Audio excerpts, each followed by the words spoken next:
Spurius Cassius could have been the biggest champion for the rights of plebeians in Rome. Long after he was gone, his ideas continued to be the source of inspiration for the people and a persistent threat to the power and privileges of the Patricians. The people were, however, tricked into betraying him and pushing for his execution. It only dawned on them what had happened after he had been killed.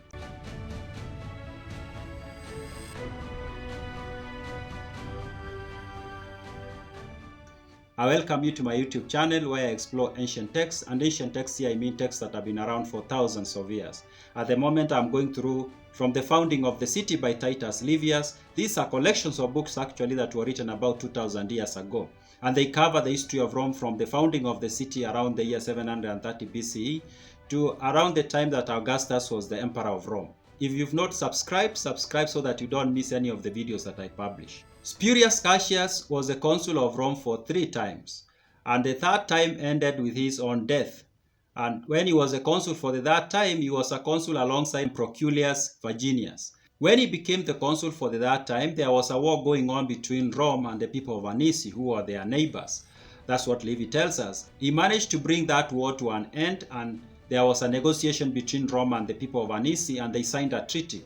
And this treaty gave Rome almost 2/3 of the land that was occupied by the people of Hernicy. Now, when this land was given to Rome, this is where Spurius Cassius made his first mistake, which is not really a mistake, but we can say like he signed his own death warrant. He decided that that land was going to be given to Romans and the Latins. The Latins were their allies during the war with the people of Hernicy. Now he decided that the half that is going to come to Rome, it was going to be distributed to the plebeians. And that was not okay with the Patricians, of course. But that was not even the biggest mistake he made. The biggest mistake he made is to declare that public land that was at that time occupied by the Patricians was also going to be distributed to the plebeians. That made the Patricians very uncomfortable because that was like taking away something they considered to be their own. To effect the distribution of these tracts of land, he decided to come up with what came to be known as the Agrarian Law. Now, the Agrarian Law would guide how this land was given to the plebeians and also to the Latins, but it had to be passed through the Senate. The senators, who were patricians for the most part, decided that they could not oppose this law directly because they didn't want to make the plebeians see them as opposing something that will benefit them. That could have created problems for them, maybe protests and things like that. But they decided they were going to fight this law in other ways, and they decided propaganda was going to be there too.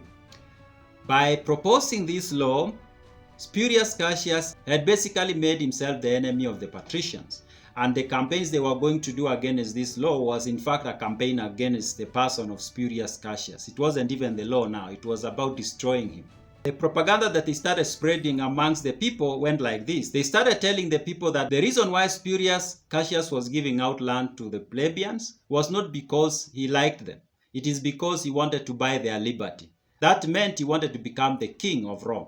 The plebeians had their own issues with this law when it was proposed. And their issue was, why was Cassius giving half of the land to the Latins? That was their only issue with this law. The other consul, Proculius Verginius, exploited those concerns that the plebeians had. And he started telling them there was a reason why Cassius was giving land not only to Romans, but also to Latins. And he told them the reason was he wanted to become a king, and not only a king for Romans, but also a king for the Latins. That if he was doing this for the good of the people, there was no way he could have given land to the Latins who are not Roman citizens. Soon the plebeians were opposing this law.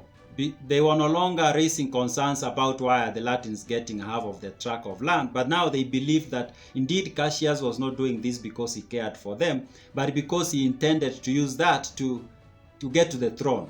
Spurius Cassius made the matters worse by trying to appease the plebeians by proposing that the money they had used to buy the corn that had come from Sicily, this is something I talked about in my previous video, that they were going to be refunded. And the people were like, why is he so much interested in giving us all these gifts? This seems like indeed he's after something else. It's not really about doing the best for us, the people, but he's trying to buy our liberty. They rejected his gifts, and at this point they didn't like him at all, and at this point they looked at him as someone who was greedy for power. When his term ended, he was arrested and tried for treason, and he was sentenced to death. And things were so bad for him, Livy tells us that even his own father had come to believe that the son was indeed trying to become the king, and he participated in trying him and sentencing him to death. And in fact, Livy tells us that some reports even indicate that it is his own father who did the actual deed of killing him. His property was taken and sold, and the proceeds were given to god Ceres, or they were offered to god Ceres. That's what Livy tells us. Almost immediately after his death, agrarian law became very popular amongst the plebeians. They started liking it a lot. In fact, for decades, this law became something that was held so dear by the plebeians. Those who had led the charge against Spurius Cassius became so hated amongst the plebeians. And every time a tribune of the people wanted to become popular with the people, they just had to mention the name of Cassius and the Agrarian Law. That's how popular it became. There is even a consul who was impeached because he was actively opposing this law. That is Appius Claudius. This is not the same Appius Claudius I've talked about in my previous videos. This is his son. In my previous videos, I've told you that Appius Claudius came from the Sabines. He became a citizen, and he became a senator, and he became a consul, and he hated the plebeians so much. His son inherited this hatred. That's what Livy tells us. And when he became a consul, he started talking actively against this law, and the people had him impeached because of that. That's how popular the law became in Rome. However, despite this popularity of this agrarian law, the patricians managed to stop it from being enacted. And they used all manner of tactics. In fact, they used trickery, they used assassinations. There is one tribune of the people who was assassinated because he was pushing this matter so much, and he had to be killed. They also used wars. Whenever people started talking about the enactment of the agrarian law, the patrician would somehow find a way to start wars with the neighbors to deflect the attention from this issue. So that's how Spurius Cassius seemed like he was trying to help the plebeians, ended up becoming their enemy. Or we can say the patricians managed to make the people dislike him, but then he ended up becoming very popular after he was dead.